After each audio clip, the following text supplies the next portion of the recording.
The Paracave Podcast, proudly brought to you by major sponsor Jack's Pale Ale, exclusively available at Parramatta Leisure Club, Shannon Cooney from Glenmore Park Realty, BTZD Clothing, and the official media partner of the Paracave Podcast, the Parramatta Times. G'day, it's Gus Walland here from Gotcha for Life and Triple M.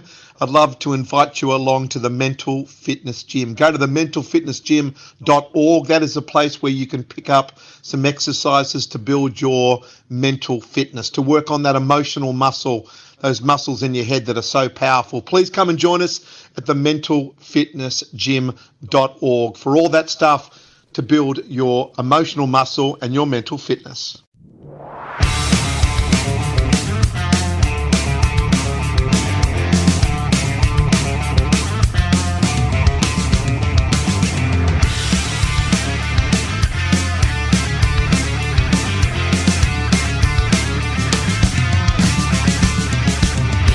Welcome to another episode of the Paracave Podcast. And now over to your host, Troy Warner, broadcasting live from the world-famous Paracave. And yes, hello and welcome back to another episode of the Paracave Podcast. Pacific Championships time and Pacific Cup time. And look, we got our first taste of International Rugby League last weekend, and it's great to see the international program back and the Kangaroos back in action, as well as the Jillaroos as well. Let's start off with the Jillaroos, and wow, what a score, 84-0. Unfortunately, against PNG up there at Suncorp Stadium in Brisbane. It was 17 tries to nil. 8 out of 17 conversions for Taryn Aiken. She had a tough night with the boot. Unfortunately, most of the Jillaroos tries were from out wide. Some of them were great attempts. They just fell short of the mark. But as I said, some very difficult kicks. There's no way I could get even close to them. But 8 out of 17. Just imagine if she did get those other 9 goals, that would be another 18 points. And that would be 102-0 if she did kick all those goals. But as I said, there were some plenty of difficult opportunities there to convert the tries. And speaking of tries, Julia Robinson, absolute field day out there on the wing. 6 tries to Julia. A fantastic effort. I think it's one of the records. I think it is a record for women's rugby league, I think. But definitely right up there in the men's game as well. 6 tries in an international. Absolutely outstanding. Tries in the 15th, 18th, 27th, 36th, 52nd and 62nd minutes. And her winger partner, Jakaya Whitfield as well, from I think the North Queensland Cowboys in the NRLW, scored 5 tries, another amazing effort as well. Tries in the 24th, 29th, 33rd and 50th and also the 55th minute. It looked like that these two were going try for try, if certainly in that first half it was. Julia scored a double, then Jakaya got on the board, then Julia scored another one, and then Jakaya got a double, and then Julia scored another one. So yeah, it looked like it was try for try. Isabel Kelly, she got a double in this game, and Tamika Upton also got a double, scoring that first try in the game. Tiana Penatani got a try as well as Jessica Surgis as well in the 68th minute. So, look, plenty of tries there. Look, take your pick as what your favourite was. As I mentioned, a lot of the tries were out wide, so there was a lot of great backline movement plays that were happening from the left-hand side and to the right-hand side of the field as well. So, look, a massive scoreline there. Look, I feel sorry for the PNG Orchids. Look, they tried their hardest, but look, they came up against a world-class champion Jillaroos side, and next week's game against the Kiwi Ferns will certainly be a real interesting one. that will see how the Jillaroos are facing. You would probably think that there probably wouldn't be any changes to that side at the moment, but you just never know in rugby league. Do you give some other players a go in terms of playing against the Kiwi Ferns? Look, I don't know. I mean, you had the PNG Orchids. Look, they tried hard. They certainly put off some big hits in that game, I must admit.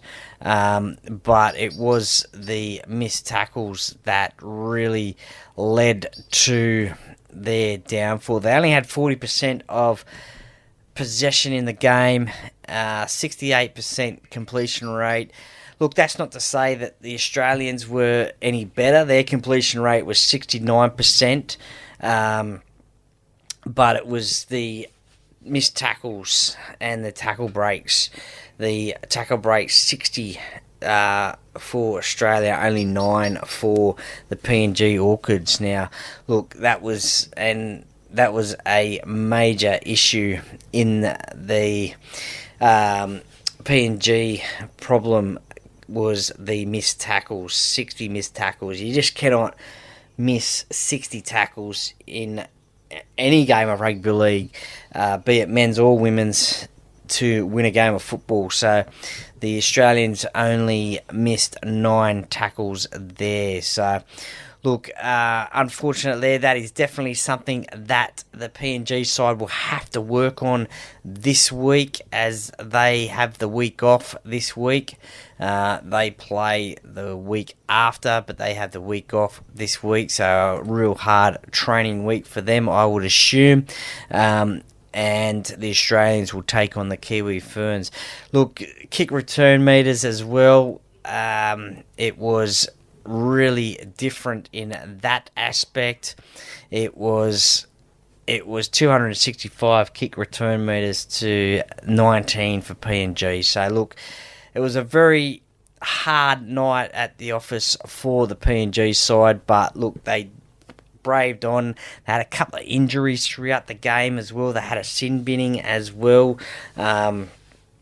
But look, they'll have the week off. They'll go back and look at the tape, no doubt, and try to rise against the the Kiwi side that they will play in a couple of weeks' time. So that will be a interesting one as well. I think they do play the Cook Islands as well, I think. No, they won't, sorry.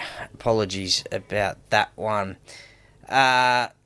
Let's have a look at the Jillaroos. As I said, do you make any changes? Probably not. I don't think you will. That was probably their strongest side that they could fit into this game. Ali Brigginshaw, she was a late withdrawal at the 5'8" spot and captain, so potentially she may be the only one to come into this side if fit. Champion player Ali is, so you probably can't leave her out, and you probably see Tiana Penatani moving back to the centre position as well. Look, the next game that was played, that was the Tongans up against the Kangaroos in the men's game. Now, that was an 18-0 victory to the Kangaroos, and look, it was great, as I said, great to see international football come back on our screens. International Rugby League. Look, it was a bit of a sort of a scrappy game, I guess you could say. A lot of the players hadn't played for a long time. Players such as Tom Travojevic, the Hammer, he was outstanding though the other night. Players like Zach Lomax, Mitchell Moses especially, the halfback. Those sort of players, Pat Carrigan as well, they hadn't played in a long while. Cameron Murray in the second row. So, look, it was always going to be difficult for the Australians with all these players not playing for a while. New combinations, a new half 5'8", both making their debuts for Australia. Tom Dearden and Mitchell Moses. Zach Lomax as well on the wing making his debut. Who else we've got? We've got Mitch Barnett, Hudson Young as well, who made their debuts for Australia. And I believe there was one more. I think that was it. I think so. Congratulations to those guys for making their debuts, and also congratulations to Isaiah Yeo for captaining Australia for the first time as well, getting a win. Look, it was a tough game. The Tongans, they really had some really fierce players in their side. And when I say fierce, ones who know how to tackle. Felice Kafusi, we all know, can pull off a big hit. Hamoli Olakawatu, he pulled off one of the biggest hits in the game. I think it was on Lindsay Collins. And I guess we were all worried about Lindsay again, with himself being knocked out in that game against the Melbourne Storm down there at Amy Park. That was a while ago, but that was a pretty bad concussion. I think this hit here, that was a big hit as well on Lindsay, and we were all a little bit worried, but thankfully he is okay. Look, the kicking game of Isaiah Katoa from the Dolphins, there was a few kicks here and there that were pretty good. Other than that, there were some that went dead. Gave the Australians another set of 7 tackle set. So I guess if he had his time over again, which he will do things differently. The Tongans have this weekend off as the Australians take on the New Zealanders. But I guess he would have his time again. But in saying that, he still played pretty well as well. Look, I don't think it was that bad, to be honest. 3 tries to 0, 2 out of 3 conversions for Zach Lomax. He also kicked a penalty goal as well. Look, it was only 6-0 at half time, and you were thinking this still could go anywhere. So the Australians, they really had to work for this victory. Tom Trbojevic, he got the first try from an intercept. Good to see Tommy in full flight and back in the Australian side as well. The Hammer, his centre partner, he got the second try for the Australians. That was a bit of a run to the corner. It didn't look like he was going to get there, but he did. And Tom did, and a bit of a solo effort. I think it was about 20 metres out, stepping, dummying, and just that speed off the mark. And he got a try in the corner just before full time in his debut. So it was great to see him get a try there as well. Lehigh Hapawadi, he was the fullback for the Tongan side. He got sin bin in the 57th minute, but in saying that, he did do about 6 try-saving tackles, so the score could have blown out if that was the case, but whichever try-saving tackle, you usually saw him come up from the bottom of the play, and he did a fantastic effort in his debut test. Father John, he was in the crowd. We all saw that on the big screens. We saw him pointing his finger as well, and we were all a little bit worried there. He was obviously enjoying himself there, but he was obviously pretty proud of his son Lehigh getting his fullback debut for Tonga. Had a great season for Manly, so well deserved there. Look, I wouldn't be too disappointed if it being the Tongans. They beat Australia last time they played. It'd been a while since they last played. I think it was 2019, as I said in the preview before, but I think they won't be. Obviously, they'll be disappointed they lost. They'll go back and work on that. They'll play New Zealand in a couple of weeks' time. They have this weekend off, so they'll review the tape from this one. The Australians, they play New Zealand this weekend, so they won't be too disappointed. They had a massive fan base in Brisbane as well. It was a sea of red here and there, and especially at both ends of the field, and also there was plenty of green and gold. And the great thing about the green and gold jerseys is they are $99. So a great thing from the Australian Rugby League there to make the green and gold jersey of Australia $99, and something that I think maybe, if at all possible, should flow down to NRL teams. I mean, even if it was $120 for a NRL jersey instead of $160, $170. But that is a podcast for another time, and I know the person that I'll get on for that one, and I think we did talk about it when I did talk to him, and that is Tom from Retro Rugby League.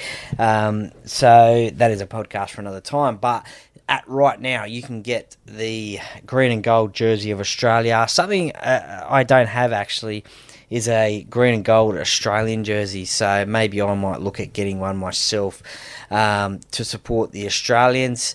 But a great thing there, $99, and apparently they did go gangbusters.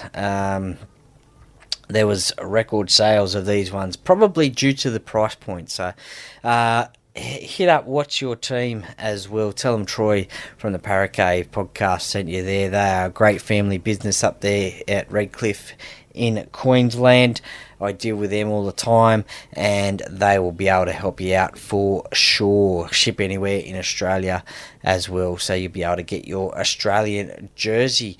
Now, next, that is the Australian games, and they were the first two games. On the Saturday, it was the first of all, we saw the Samoan ladies team, women's team, defeat the Tongan women team 30 points to 16.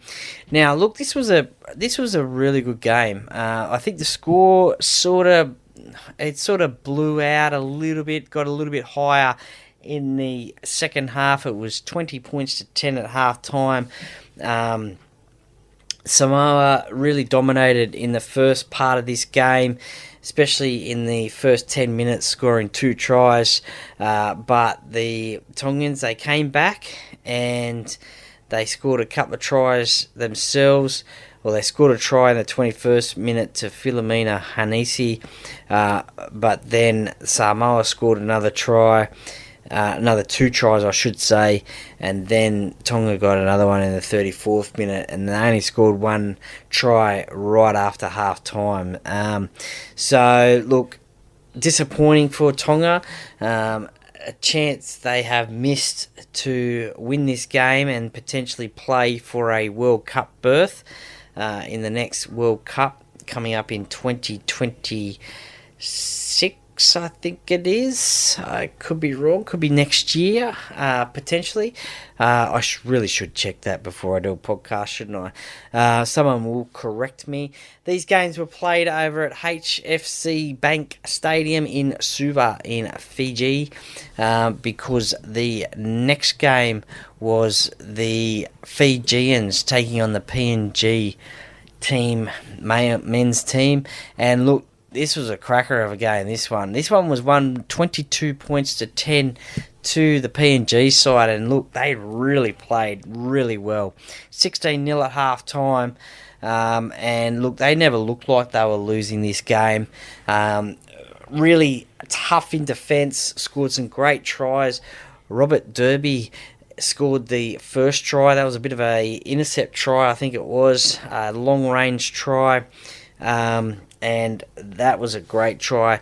Sylvester Namo scored a try right before half-time, which sort of increased the PNG Kumuls lead, and the game was slipping away from the Fijian side. They needed to be the first team to score in the second half, and they did that. Semi Valamai, he scored the opening try of the second half, but it wasn't to be, as Nene McDonald, former NRL player, I think playing over in the Super League now, he scored a try in the 51st minute. Micah Sevo, he did get a try in the 79th minute, but it was all over by then at that stage.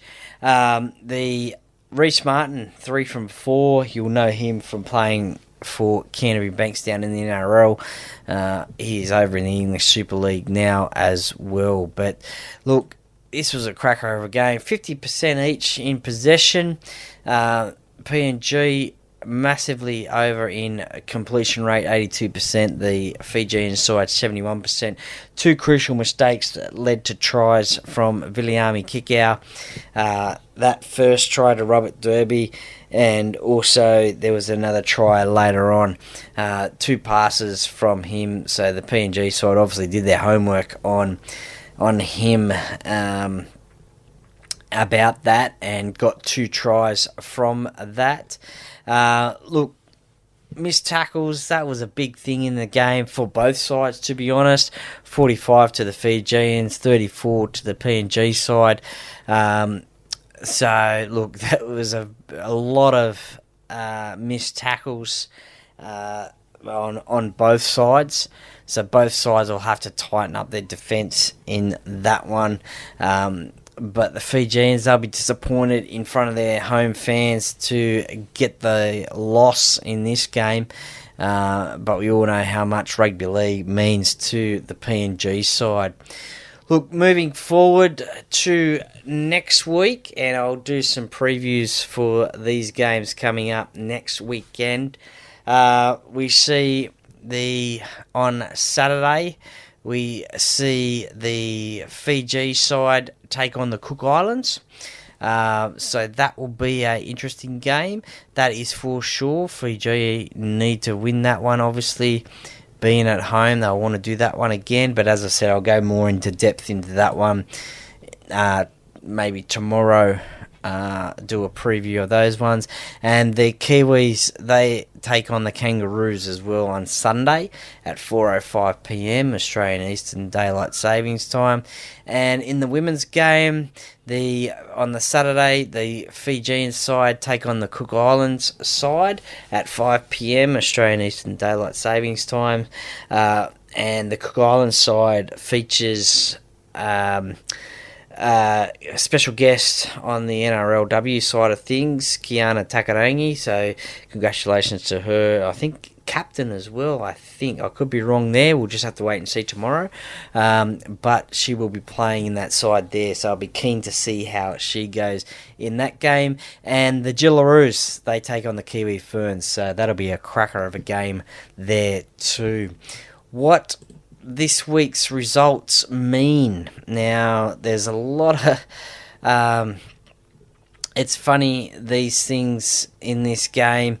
They've got a Pacific Cup and a Pacific Bowl as well, so this is very interesting. So what it means now for both the men's and the women's side, after the first week of matches. Now, the Pacific Cup, that is the top ranked teams. What it means for these sides, so Australia, they can secure a place in the final if they beat the Kiwis next week. If the Kangaroos win, then Tonga and New Zealand will battle out for week 3 for that other finals spot. If the Kiwis win against Australia, then Tonga need to win in Auckland to avoid the relegation match. Pacific Bowl, the Kumuls, PNG Kumuls, can secure a place in the final and a shot at promotion into the Pacific Cup if they beat the Cook Islands in week 3. Now, as for Fiji, they must beat the Cook Islands in week 2 and hope that the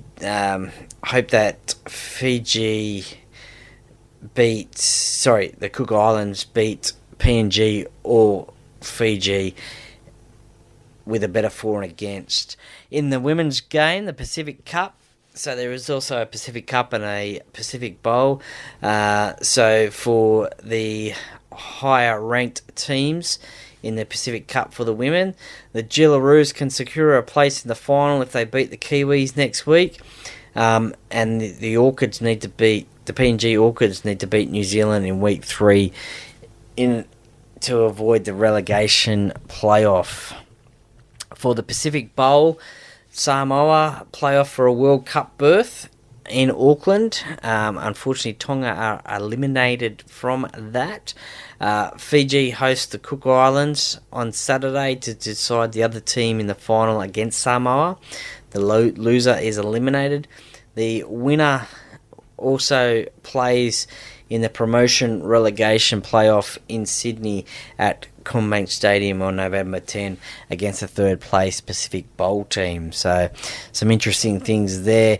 And if you look at the standings now at the moment in the men's game, the Australians are on top with a for and against of plus 18, which means Tonga are minus 18 in the Pacific Bowl.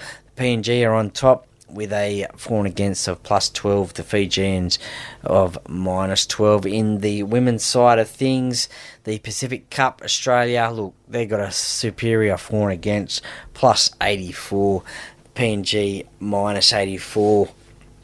And in the Pacific Bowl, the Samoans plus 14, Tongans minus 14, with the Cook Islands and Fiji yet to play a game. So that will be really interesting there. So what it works out to be in the finals, and we'll go through this again next week, is the finals will be played on Sunday the 10th of November at Combank Stadium. And in the Men's Pacific Cup, first place plays second place. The Pacific Bowl, first place plays third place in the Cup. From the Pacific Cup. So if, for example, if Tonga come third in the Pacific Cup, they'll play off in the Pacific Bowl against the winner, the highest placed team there. Now for the women's side of things, and we'll go again into more of that in detail as the weeks progress, but just quickly again at Combank Stadium, in the Pacific Cup, first place plays second place. And in the Pacific Bowl, first place in the bowl plays the third place in the cup. So look, it does sound a little bit confusing, but we'll go through that as the weeks progress. But nevertheless, great to see some international rugby league being played, or as Tom from Retro Rugby League would say, great to see some rugby league being played. Peter Vlandis also says that as well. And can't wait to see these games next week as well. Meantime, over there this weekend as well, I probably won't be watching this game, but I'll probably see highlights. You never know. Might get up. It'll be on at 1:30 a.m. on the 28th of October. England take on Samoa. So we'll have a look at those two sides as well tomorrow as well when they get released as well. So Samoa this year going over to England to tour. Last year it was Tonga. So great to see them mixing it up there. But great to see some rugby league back on our screens for a little while yet. So I will continue on doing some podcasts. I do have some interviews that I've recorded over the last few weeks that I will put out towards the end of the year. I will split them up into half an hour episodes. They are the interview-based podcasts. I've got some that you will really, really enjoy. That is for sure. But I'm looking forward to bringing you those ones. The podcast will keep on going to about the time of the Pacific Championships, or maybe a week after, depending on rugby league content that is coming up. But thank you very much for listening to this podcast. I hope you really enjoyed it. I've loved talking about it, as I love talking about rugby league. And look, the Para Cave podcast, by the fan, for the fans. Go Australia! Hello, Paracave podcast listeners. My name is Shannon Cooney from Glenmore Park Realty and long-term sponsor of the Paracave podcast. If you're looking to sell your property or buy, or just curious to know what your property is worth in today's market, give me a call today on 0421 588 445.